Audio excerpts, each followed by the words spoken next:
Assalamualaikum warahmatullahi wabarakatuh. Al-Fatihah. A'udzu billahi minasyaitonir rajim. Bismillahirrahmanirrahim. Alhamdulillahi rabbil alamin, arrahmanir rahim, maliki yaumiddin. Iyyaka na'budu wa iyyaka nasta'in. Ihdinas siratal mustaqim. Siratal ladzina an'amta 'alaihim ghairil maghdubi 'alaihim waladdallin. Amin. A'udzu billahi minasyaitonir rajim. Bismillahirrahmanirrahim. Alhamdulillahi rabbil alamin wa bihi nasta'in wa nusalli wa nusallim ala hadzal nabiyil karim sayyidil mursalin wa ala alihi wa sahbihi wa man tabi'ahum bi ihsanin ila yaumiddin wa la haula wa la quwwata illa billahil aliyyil azim wa hasbunallahu wa ni'mal wakil wa ba'd. Ayyuhal mu'minun ittaqullah usikum wa iyaya bittaqwallahi faqad fazal muttaqun. Hadirin hadirat muslimin muslimat, mudah-mudahan dirahmati Allah Subhanahu wa taala. InsyaAllah pada pagi yang penuh keberkatan ini menyambung siri kuliah pengajian kita menggunakan kitab Rasul Mulia, Umat Mulia, Akhlak Mulia, koleksi kisah silam ulama silam yang kaya dengan pendidikan akhlak. InsyaAllah pada pagi ini kita sambung kepada bab yang berikutnya, bab yang ke-8. Bab yang ke-8, tajuk kita pada pagi ini mengumpat membawa padah. Menilai orang lain dan menyebutkan keburukannya sangat ringan pada lidah, dan kebiasaannya disebut, perbuatan itu disebut sebagai mengumpat. Dalam bahasa Arab disebut sebagai al-ghibah. Ghibah ni makna mengumpat. Tidak ada yang terjaga daripada sifat buruk ini melainkan orang yang berusaha melawan nafsunya dengan sungguh-sungguh. Berhubung dengan sifat ini, pada pagi ini kita nak tengok sebuah kisah. Sebuah kisah yang terjadi kepada para ulama, ataupun salah seorang ulama kita yang terdahulu. Beliau ialah Abdullah bin Wahab Al-Fihri rahimahullahu ta'ala. Siapa dia ni? Dia ni adalah satu orang faqih, alim, dan juga muhaddis, orang yang alim dalam bidang hadis. Satu orang ulama yang terbilang di Mesir dan juga merupakan salah seorang daripada anak murid Imam Malik. Salah seorang daripada anak murid Imam Malik. Dan beliau wafat pada tahun 197 Hijrah.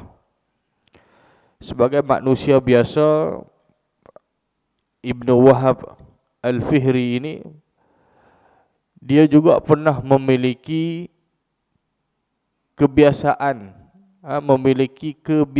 mengumpat. Maknanya dia bisa mengumpat juga. Lalu beliau berusaha untuk meninggalkan kebiasaan ini dengan pelbagai cara. Nak tinggalkan sifat-sifat yang mazmumah.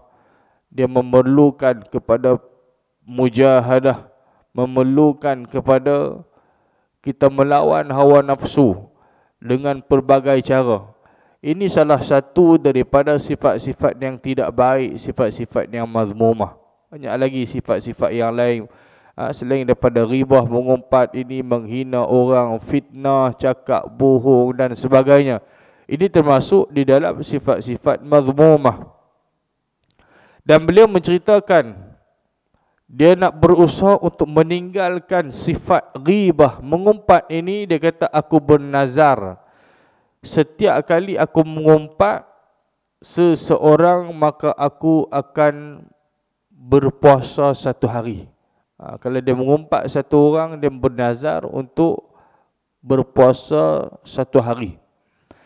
Namun aku menjadi sangat lemah kerana nazar ini. Setiap kali aku mengumpat Allahumma salli ala sayyidina Muhammad, aku berpuasa. Jadi dia berpuasa.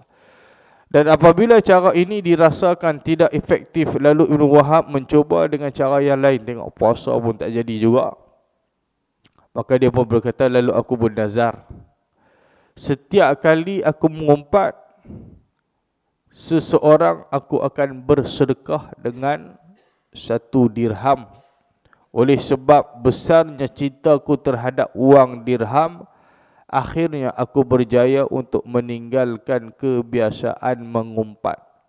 Kalau kita ada sifat ribah dalam diri ni, cuba buat seperti mana yang diajarkan oleh ulama silam kita ini.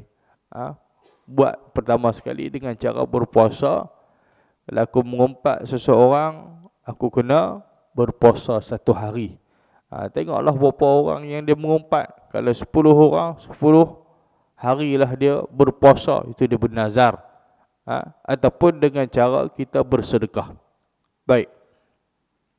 Kisah ini diambil di dalam kitab Tazkiratul Huffaz yang dikarang oleh Al-Hafiz Abu Abdillah Al-Zahabi rahimahullahu ta'ala.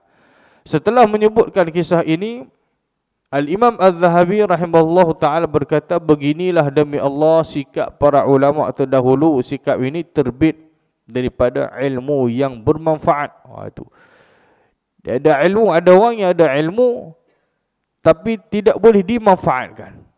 Dia ada ilmu, dia tak boleh nak manfaatkan ilmu dia, dan manusia yang lain pun tidak boleh nak menumpang teduh, tidak boleh nak ambil manfaat ilmu yang ada kepada diri dia. Maka kata-kata ini benar adanya. Memperbaiki diri adalah sebuah ilmu. Tidak berguna ilmu yang kita pelajari jika ia tidak membuatkan kita lebih baik daripada sebelumnya. Ilmu ini, ilmu memang untuk beramal. Ilmu untuk beramal. Dah berilmu, bukan kata tahu semua. Bila dah berilmu, walaupun ada 2, 3, 4 PhD sekalipun, kita mesti mendalami ilmu-ilmu yang lain. Ada PhD mungkin bidang pakar dalam bidang dia tertentu, bidang lain dia tak tahu. Maka kita pun disuruh untuk belajar dan mengaji. Ada peluang belajar, mengaji. Ilmu ini sangat penting. Ilmu ini sangat penting. Menjadi pengetahuan semua Muslim bahawa sifat al-ghibah, sifat mengumpat ataupun kita menceritakan keaiban orang lain, itu adalah kebiasaan yang sangat diharamkan. Benda ini sangat-sangat diharamkan. Kalau tanya apa hukum mengumpat, hukum ini adalah haram dalam Islam. Hukum mengumpat adalah haram. Al-Quran menggambarkan kepada kita ibarat satu orang itu dia memakan bangkai saudaranya sendiri. Itu beratnya dosa mengumpat. Dan Nabi SAW juga, Nabi sangat tak suka, Nabi sangat benci sikap ghibah ini. Sifat mengumpat ini Nabi sangat benci. Tidak kira siapa yang melakukan perbuatan mengumpat, ghibah ini Nabi sangat benci, Nabi tidak suka. Al-Imam Abu Dawud meriwayatkan satu hari Aisyah ni isteri Nabi SAW. Isteri Nabi yang paling muda lah. Satu hari Aisyah pernah membicarakan keburukan Safiyah. Safiyah juga isteri Nabi. Bila Aisyah cerita tentang keburukan Safiyah, isteri Nabi SAW yang lain, di hadapan baginda, Aisyah kata, cukuplah keburukannya. Apa Aisyah sebut? Aisyah sebut keburukan, keaiban Safiyah depan Rasulullah. Aisyah kata cukuplah keburukannya kerana dia ni satu orang yang pendek tu dia. Dia kata macam tu. Kata depan Nabi, menceritakan keaiban dan keburukan isteri Nabi yang lain di hadapan Nabi SAW.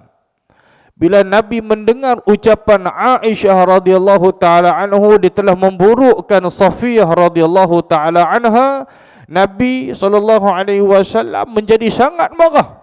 Nabi marah kepada isteri dia kerana Aisyah telah memburukkan, membuka keaiban, mengatakan keburukan Safiyah. Wahal Safiyah juga adalah isteri Nabi SAW. Nabi sangat marah. Lalu Nabi kata, engkau telah mengucapkan suatu perkataan yang andainya dituang ke air laut, nescaya ia akan mengotorinya. Itu dia punya beratnya dosa mengumpat ini, tuan-tuan sekalian. Nabi marah walaupun yang mengumpat tadi adalah isteri Nabi SAW. Nabi marah dan Nabi memberikan teguran. Maka justru itu semua ulama, maka yang takutkan Allah Subhanahu Wa Taala, maka semua akan berusaha untuk meninggalkan akhlak yang buruk ini. Dengan pelbagai cara seperti mana yang dilakukan oleh Ibnu Wahab rahimahullahu taala tadi. Baik. Kemudian sesetengah ulama lain juga maka meninggalkan sifat keji ini sejak pertama sekali maka mengetahui tentang keharamannya. Tahu saja mengumpat ini haram, tinggal terus. Kita tahu mengumpat ini haram lagi duk buat. Ulama dulu bila tahu sesuatu benda itu hukumnya adalah haram, terus tinggal. Terus tinggal. Imam Al-Bukhari kata, aku tidak pernah mengumpat seseorang sejak aku tahu bahawa ia diharamkan. Itu Imam Bukhari, satu ulama muhaddis, orang yang hebat, tuan-tuan sekalian, jago dalam ilmu hadis. Dia kata sejak daripada dia tahu mengumpat itu adalah haram, Allah SWT terus dia tinggal, tak pernah mengumpat orang. Tuan-tuan, kadang-kadang dosa-dosa kita yang lain yang menyebab terhalangnya rezeki, menyebabkan doa kita tidak mustajab, sebab benda-benda macam inilah dosa-dosa ni. Dosa mengumpat, kita duk fitnah orang, kita duk memburukkan orang lain, membuka keaiban orang, mulut duk doa pada Allah, duk ingat, ya Allah awak doa tak makbul ni. Orang lain minta doa makbul, senang, kaya lah, kita tak kaya-kaya, pandailah nak kaya. Macam mana hang mulut doa minta kat Tuhan, tapi mulut duk fitnah orang, duk mengumpat orang, macam mana Allah Ta'ala nak makbulkan? Mulut kita tak jaga kan? Mulut kita tadi, innallaha tayyibun la yaqbalu illa tayyibah. Allah Ta'ala ni maha elok, baik. Allah Ta'ala tak terima melainkan yang elok-elok saja, tuan-tuan sekalian kan? Dan Nabi SAW juga menganjurkan kepada kita supaya bercakap elok dan baik. Man kana yu'minu billahi wal yawmil akhir falyaqul khairan aw liyasmut. Siapa yang beriman pada Allah dan hari akhirat, hendaklah dia cakap yang elok-elok, cakap yang baik. Kalau tak tahu apa nak cakap, lebih baik duduk diam. Itu lebih menyelamatkan kita. Baik, agama suruh kita memperelokkan percakapan ataupun kata-kata kita. Al-Hafiz Ibnu Kathir berkata di dalam kitab tafsirnya, mengumpat diharamkan secara ijma' para ulama. Yang ini sepakat para ulama, tak ada siapa pun dia kata mengumpat ni harus, boleh. Ijma' ulama menyatakan bahawa mengumpat ini hukumnya adalah haram, diharamkan, tidak dikeluarkan daripada hukum ini kecuali perkara-perkara yang sangat besar maslahatnya, seperti jarah wa ta'dil dan juga nasihat. Apa makna jarah wa ta'dil? Ini dalam ilmu hadis, mustalah hadis. Kalau kita mengaji, dia ada ilmu jarah wa ta'dil. Al-jarah wa ta'dil ini adalah satu ilmu yang membincangkan sebuah tugasan yang dilakukan oleh ahli hadis dalam mengkaji kepribadian seorang perawi hadis. Tu nak cerita hebat yang ulama-ulama ni, tuan-tuan sekalian, subhanallah, sampai nak hadis Nabi SAW, bukan bincang hadis tu satu hal, perawi hadis di sudut siqahnya, keadilannya, perawi hadis ini, maka mengkaji tentang kepribadian seorang perawi hadis, termasuk membicarakan berkaitan dengan cacat cela yang terdapat dalam dirinya. Kerana ini membuatkan, yang akan menjadikan status hadis Nabi SAW tadi kita sebut, ada hadis sahih, ada hadis hasan, ada hadis dhaif dan sebagainya. Baik, maka perkara ini dibincangkan.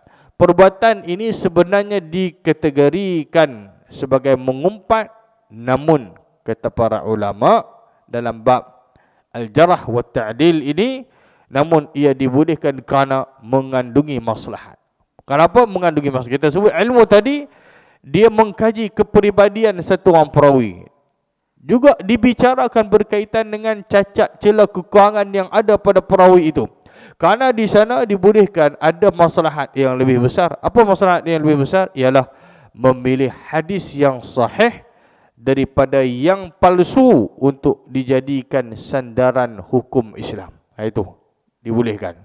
Jadi dihalalkan, dibolehkan kerana darurat. Maka sesuai kaedah usul, hukum darurat mesti dibatasi sekadar keperluan. Ad-daruratu tuqaddaru biqadariha. Hukum darurat mesti dibatasi sekadar keperluan hajat. Oleh itu diharamkan berlebihan dalam menilai perawi. Macam orang sakit lah, kan?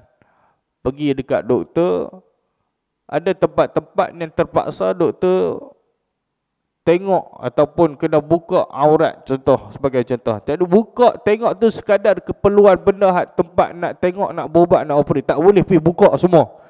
Itu maksudnya darurah tuqaddaru biqadariha. Al-Imam Asy-Syaukani berkata tidak boleh mencelanya dengan dua sifat jika dengan satu sifat telah mencukupi.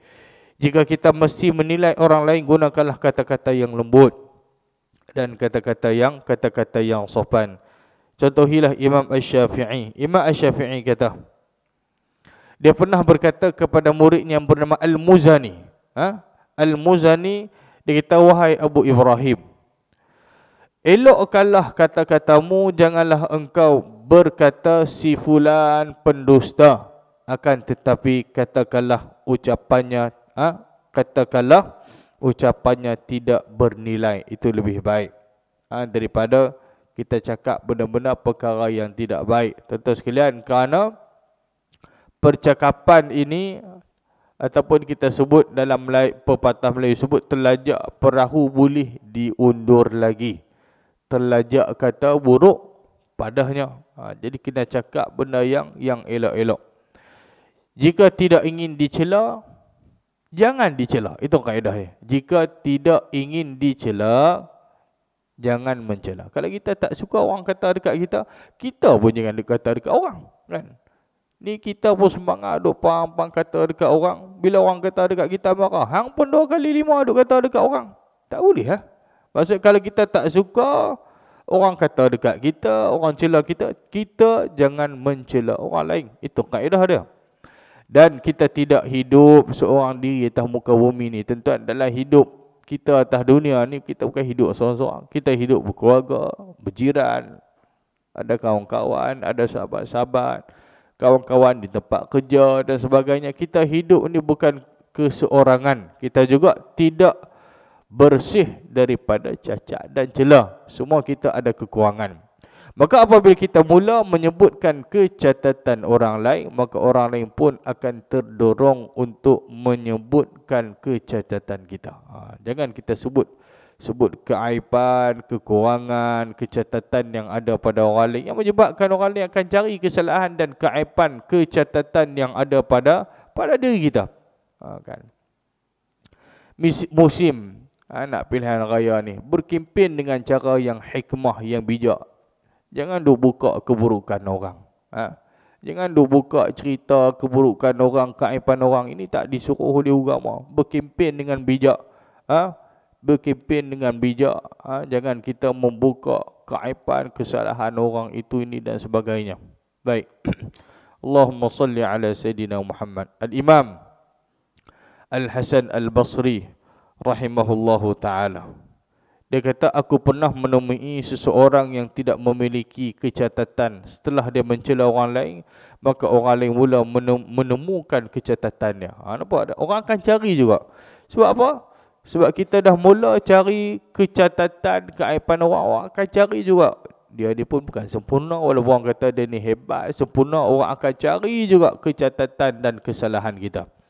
Aku pernah berjumpa dengan seorang yang banyak memiliki kecacatan. Namun, sebab dia diam daripada memperihalkan kecacatan orang lain, maka orang lain pun tidak pernah membicarakan tentang kecatatannya. Betul. Walaupun pada hakikatnya dia ada kekurangan, dia ada kecatatan, tapi dia tak pernah membuka keaiban dan kecatatan orang lain, maka orang lain pun tak sibuk, tak pernah membicarakan tentang keaiban ataupun kecatatan yang ada pada dirinya. Itu kaedahnya. Dan dalam hadis yang diriwayatkan oleh Imam Abu Dawud, Nabi SAW bersabda, Nabi kita, ya man mu'minu bilisanih, wahai orang yang beriman, orang-orang yang beriman dengan lisannya. Wahai orang yang beriman dengan lisannya, namun keimanan itu belum masuk di dalam hati. Dia hanya beriman dengan lisan, tapi keimanan itu tak masuk dalam hati. Nabi kata, berhentilah daripada mengumpat orang lain dan mencari-cari keburukan mereka. Sesiapa yang mencari-cari keburukan orang, Allah akan mencari-carikan keburukannya. Sesiapa yang telah dicari keburukannya oleh Allah, maka ia akan dihina di rumahnya sendiri. Itu peringatan daripada Nabi SAW. Kebiasaan mengumpat ni, mengumpat sangat buruk, malah lebih buruk lagi jika dilakukan oleh orang yang mengetahui tentang keharamannya. Tahu dah hukum tu haram, tapi mengumpat juga, lagi teruk. Maka apabila seorang tokoh agama melakukan perkara ini, masyarakat awam akan menyangka bahawa sikap ini dibolehkan dalam agama. Sebab tu orang agama ada cerminan, memberi contoh tauladan kepada masyarakat. Maka dia kena cakap yang elok-elok, cakap yang baik-baik.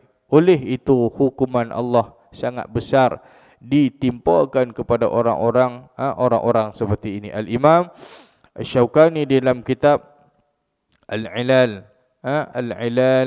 Bit-Tawbikh menyebutkan bahawa beberapa orang ulama hilang hafazannya. Hilang hafazan yang dia hafal tu.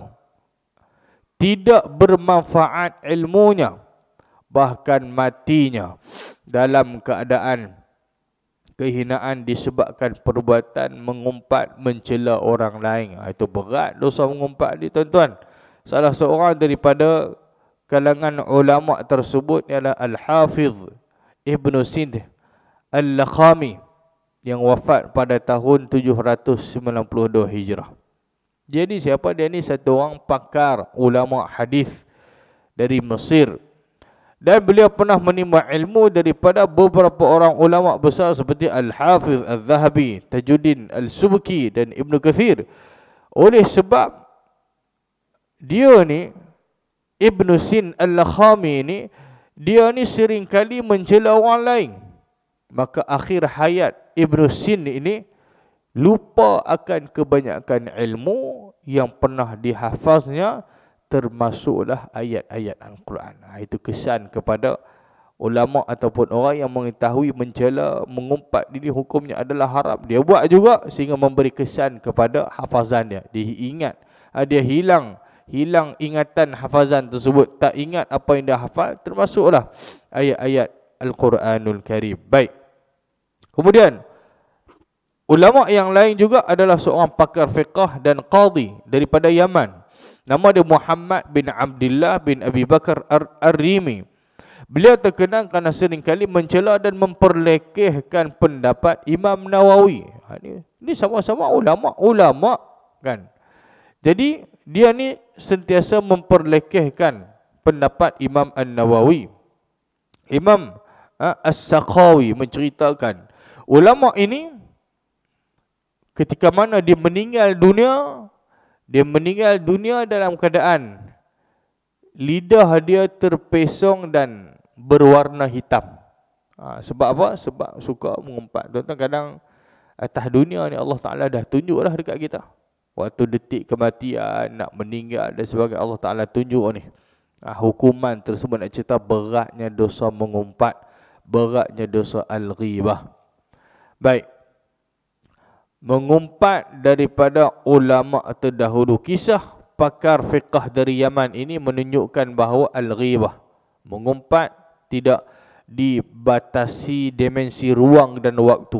Kita tetap dikira mengumpat apabila membicarakan keburukan orang lain yang telah wafat sekalipun. Walaupun dia dah wafat, dah meninggal, kita duk sebut keburukan, cerita keaiban ni, tetap juga dinamakan sebagai mengumpat al-ghibah walaupun orang itu dah meninggal. Jadi orang dah meninggal ni sudahlah, kita dah selesai dah. Sampai dia mati pun tak selesai lagi, kita duk mengumpat lagi orang dah mati, buat apa? Tak dapat apa faedah, bahkan menambahkan dosa kita, tuan-tuan sekalian. Menambahkan dosa. Islam mengajarkan kepada kita agar mengingatkan kebaikan orang yang sudah mati dan melupakan keburukannya. Itu yang diajar oleh Islam. Tuan-tuan, kalau nak kira keburukan ni, semua ada keburukan, semua ada kebaikan. Tapi Nabi ajar supaya sebut benda-benda yang baik, sehingga bila kita solat jenazah, habis solat jenazah, imam akan tanya, apa yang kamu nak kata kepada jenazah ini? Tak ada orang kata dia ni jahat, masuk neraka. Tak ada orang kata jahat. Semua orang kata baik, semua orang kata baik. Apa kamu nak kata kepada jenazah ini? Baik, semua orang kata baik. Tak ada lagi lah, tuan-tuan, kita pergi solat jenazah dengan orang kata dia ni jahat, masuk neraka. Tak ada orang kata ni, semua orang kata baik. Sebab Nabi ajarkan supaya kita sebut benda-benda yang baik. Kita diajar untuk sentiasa bersangka baik dengan Allah Ta'ala. Dosa itu dia dengan Allah, tapi kita diajar untuk bersangka baik sesama makhluk. Cubalah kita bersangka baik. Dalam hadis yang diriwayatkan oleh Imam Abu Daud dan At-Tirmizi, Nabi SAW bersabda, "Udhkuru mahasina mautakum wa kuffu an masawihim." Nabi kita sebutkanlah kebaikan orang yang telah wafat. Bukan kita duk cerita tentang keburukan dia. Walaupun ada keburukan, tapi kita tak sebut keburukan dia, kita sebut tentang kebaikan. Oh, dia ni dulu rajin sedekah, dia ni rajin solat tak tinggal, solat jemaah, rajin baca Quran. Sebut cerita tentang kebaikan dia. Dan Nabi kata, wa kufu an masawihim, dan tutuplah keburukannya. Ini bagi orang yang telah mati. Tuan-tuan, kalau orang yang telah mati pun Nabi larang untuk nak mengumpat, apatah lagi orang yang masih hidup. Kan, yang hidup pun samalah, tak boleh nak mengumpat kerana hukumnya adalah haram. Jika prinsip ini dicerobohi, dia kata, keberkatan ilmu akan hilang. Berapa banyak ulama salaf, tuan-tuan, kita baca ni bukan orang biasa. Kisah mengumpat ni, hadut mengumpat yang Allah Ta'ala tunjuk akibat daripada perbuatan mengumpat tadi, ini terjadi kepada ulama-ulama hebat. Apatah lagi yang tak ulama ni, tuan-tuan sekalian.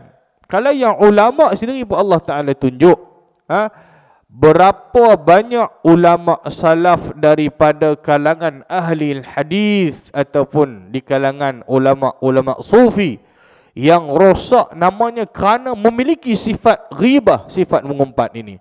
Al-Imam Al-Ghazali dan juga Al-Imam Ibn Taymiyah adalah dua daripada sekalian banyak mangsa keganasan lidah orang-orang yang tidak bertanggungjawab. Orang duk kata macam-macam dekat Imam Al-Ghazali. Orang duk pertikai kata macam-macam kepada Ibn Taymiyah rahimahullahu ta'ala. Orang kata Imam Ghazali, kalau kita baca dalam kitab Ihya Ulumuddin itu banyak hadis-hadis yang dhaif, ada hadis-hadis yang palsu. Jadi Imam Al-Ghazali sini dia mengaku memang ada hadis-hadis yang dhaif dan sebagainya. Cuma di akhir riwayat hidup dia, kalau kita baca Imam Al-Ghazali, dia mendalami dan menekuni ilmu hadis sebelum dia meninggal. Dia mempelajari ilmu hadis. Jadi Allah SWT, kita disuruh sebut kebaikan orang, bukan suruh menceritakan keburukan orang lain. Abu Turab An-Naqsyabandi berkata, apabila hati suka berpaling daripada Allah, maka ia akan sering mencela wali-wali Allah. Itu dia, tuan-tuan. Maka macam mana kita nak buat? Cara yang lebih selamat adalah diam. Cara yang lebih selamat ialah diam. Bagaimanapun Kita memilih untuk diam itu lebih selamat. Jika kita diam daripada mencela orang yang masih hidup, maka kita selamat daripada celaan mereka. Orang ni selalunya kejahatan ni dibalas dengan kejahatan. Susah tuan-tuan orang kejahatan dibalas dengan Allah SWT kebaikan. Susah. Tapi Nabi buat benda ni. Orang buat jahat dekat Nabi, Nabi balas dengan kebaikan. Kita ni susah. Orang kata dekat kita, kita kata balik. Orang buat dekat kita, kita buat balik. Orang buang angin tayar kereta kita, kita pergi bakar tu kereta dia. Tu dia buang angin dengan bakar kereta, jauh beza tu sekalian. Sebab kejahatan dibalas dengan kejahatan. Orang mengumpat dia, kita pun mengumpat dia berkanak-kanak. Orang kadah-kadah, tuan-tuan. Kita mengumpat, kata balik, tak benang tuan-tuan sekalian, tak mengaku kalah. Weh, Pak Hang ni memang kita buh balik. Weh, Pak Hang pun 2 kali 5 tu, tak selesai masalah. Jadi, diam lebih selamat. Diam dan lebih selamat. Sabar tuan sekalian. Jangan kita mengucapkan perkataan-perkataan tersebut mencela orang lain. Jika kita diam daripada mencela orang yang sudah mati, kita akan selamat daripada kesukaran hisab. Kalau isu di akhirat ni jadi panjang tu sekalian, benda-benda ni. Kerana Nabi sebut dalam satu hadis sahih riwayat Imam Muslim, Nabi kita, "Wa man satara musliman satarahu Allahu fid dunya wal akhirah." Sesiapa yang menutupi keburukan seorang muslim, Allah akan menutup keburukannya di dunia dan di akhirat. Gitulah kaedah dia. Siapa yang menutup keaiban satu orang muslim, termasuk muslim, itu dia sendiri. Dia menutup keaiban satu orang muslim, Allah Ta'ala akan menutup keaiban dia di dunia dan di akhirat. Seorang ulama hadis yang terkemuka, Allahumma salli alaihi, seorang ulama hadis yang ditemukan tidak pernah mencela dan dicela orang lain, iaitulah Muhammad bin Hasan bin As-Sahbah Az-Za'farani yang wafat pada tahun 260 Hijrah. Beliau adalah anak murid kepada Imam Asy-Syafi'i di Baghdad, yang sangat tampan dan fasih, juga pakar bahasa Arab. Ahli sejarah berkata tidak ada seorang pun yang berkata buruk tentang ulama ini. Kerana apa? Kerana beliau tidak pernah memburukkan orang lain, tuan-tuan. Jadi kalau dalam hidup kita, kalau kita tak pernah memburukkan orang lain, orang tak akan memburukkan kita. Kalau orang pernah burukkan kita, tuan-tuan muhasabah balik. Aku ni pernah memburukkan siapa-siapa lah. Aku pernah mencela, membuka keaiban siapa-siapakah. Fikir dan muhasabah balik. Sebab itu orang memburukkan kita. Sebab itu ada orang membuka keaiban kita ataupun kesalahan kita. Kerana mungkin dahulunya kita pernah mencela dan membuka keaiban orang lain. Yakin dengan hadis Nabi SAW tadi, siapa yang menutup keaiban satu orang muslim, Allah Subhanahu Wa Taala akan menutup keaiban dia di dunia dan juga di akhirat. Mudah-mudahan kita semua diberikan kekuatan untuk mencontohi tauladan ulama-ulama salaf, ulama-ulama kita yang terdahulu, dan mulai menjaga lisan lidah kita daripada menyebutkan keburukan ataupun kesalahan keaiban orang lain. Mudah-mudahan Allah Ta'ala sentiasa merahmati kita, mengampuni dosa-dosa kita semua, dan memasukkan kita ke dalam syurganya nanti tanpa hisab, insya-Allah. Wallahu Ta'ala alam. Sekadar itu saja. Mudah-mudahan sikit sebanyak kongsian kita pada pagi ini ada manfaat dan kebaikan untuk kita bersama, insya-Allah. Wallahu Ta'ala alam. Yang baik daripada Allah Subhanahu Wa Taala. Mohon maaf salah silap, kasar bahasa, segala kelemahan dan kekurangan daripada diri saya sendiri. Aku qauli hadza wa astaghfirullahal azim li wa lakum. Wassalamualaikum warahmatullahi wabarakatuh. Bismillahirrahmanirrahim. Alhamdulillahi rabbil alamin, bihi nasta'in. Allahumma faqihna fid din wa 'allimna ta'wil wahdina ila siratikal mustaqim. Rabbana atina fid dunya hasanah wa fil akhirati hasanatan wa qina 'adzaban nar. Sallallahu ala sayyidina Muhammad wa ala alihi wa sahbihi wasallam. Alhamdulillahi rabbil alamin. Kita tangguh dengan kafaratul majlis dan surah Al-Asr.